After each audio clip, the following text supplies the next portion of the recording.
When you sit down to buy an audio interface, the first thing that keeps you up at night isn't the spec sheet, it's whether that piece of gear will actually fit into the workflow you already have. Will it play nicely with the DAW you spend most of your time in? Does it give you enough headroom to record a full band without needing a rack of external gear? And, perhaps the biggest worry, is it worth the price tag compared to the alternatives on the market? That's the lens I'm using today, and I'm going to walk you through what it's really like to own the Universal Audio Apollo X6, from the moment you plug it in to the last take you capture. Link is in the description if you want to check the product details on Amazon. First off, let's talk about where the X6 sits in the broader landscape of Thunderbolt 3 interfaces.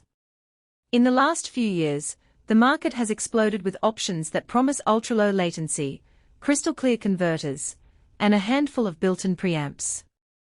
The Apollo line has always been a step ahead because it bundles the UAD DSP core right inside the box, allowing you to run Universal Audio's renowned plugin emulations while you're tracking. That's a pretty unique value proposition. Most competing units either require a separate DSP box or force you to record raw and add the coloration later in post. With the X6 you get both conversion and real-time processing in one chassis. Who should consider the X6? If you're a home studio musician, or a small to medium professional studio that already runs Pro Tools, Logic or Cubase, and you're looking to get that classic analog vibe without adding external hardware, this interface hits the sweet spot. The two Unison-enabled MIC line preamps are a big draw for vocalists and acoustic instrument players who depend on the subtle saturation and impedance matching that UAD's emulations provide. You'll find yourself pulling the Neve 1073 plugin on a vocal MIC and hearing that familiar, almost tactile warmth right at the source. That kind of immediate feedback can shave hours off a mix session because you're already hearing the final tone while you record. On the other side of the line, if you're a producer who works primarily in the box with minimal need for analog emulation, the X6 may feel like overkill. The DSP core is powerful, but you can achieve similar results using a modestly priced interface and a couple of third-party plugins on your computer's CPU. Moreover, the price point is a clear indicator that this unit is aimed at people who truly need the extra processing headroom, those who plan on stacking multiple high-end UAD plugins on a single track, like mixing a full drum kit through the API 2500 compressor and the Manly Voxbox EQ simultaneously. If that's not part of your everyday workflow, you might be spending money on horsepower you'll never fully use. Now, let's dig into the practical strengths that matter day to day. The most noticeable is the conversion quality. The 24-bit 192 kHz converters are truly class-leading. You'll notice the difference when recording a high-fidelity piano or a drum overhead that captures the subtle ambience of the room.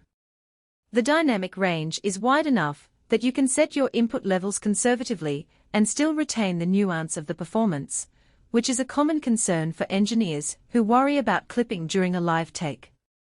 The DSP processing itself feels almost magical thanks to the HEXA core. When I routed a vocal track through the EMT 140 plate reverb and the Oxford 500 compressor at the same time, the latency stayed in the low single-digit millisecond range, practically invisible. That means you can press record, hear the processed sound in the headphones, and keep a natural performance feel. In a real-world scenario, I was tracking a full band in my living room, and the guitarist could monitor his amp tone processed through the Studer A800 tape emulation without any noticeable lag. That's the sort of workflow that keeps musicians comfortable and reduces the number of takes you need. Another strength is the onboard Luna recording software. Luna isn't a peripheral, it's deeply integrated with the Apollo hardware. The plugin chain you build in Luna is automatically mirrored in any other DAW you open, which eliminates the need to rebuild sessions when switching between Pro Tools and Logic. For anyone who has ever spent time rerouting tracks just to keep a favorite UAD chain intact, this integration is a real time saver. Plus, the Realtime Analog Classics Plus bundle that ships with the unit adds a handful of classic compressors, HEXA, and tape machines you might otherwise have to purchase separately. Turning to some practical weaknesses, the first thing to note is the physical size. The X6 is a rack-mountable 1U chassis, which means you'll need a dedicated space, either a proper rack or a sturdy desk mount. If you're working out of a bedroom or a small project studio, finding that space can be a hassle. The unit also runs hot when you're pushing all HEXA cores with multiple plugins, something you'll notice if you leave it on for long sessions. It's not a reliability issue, but you'll want to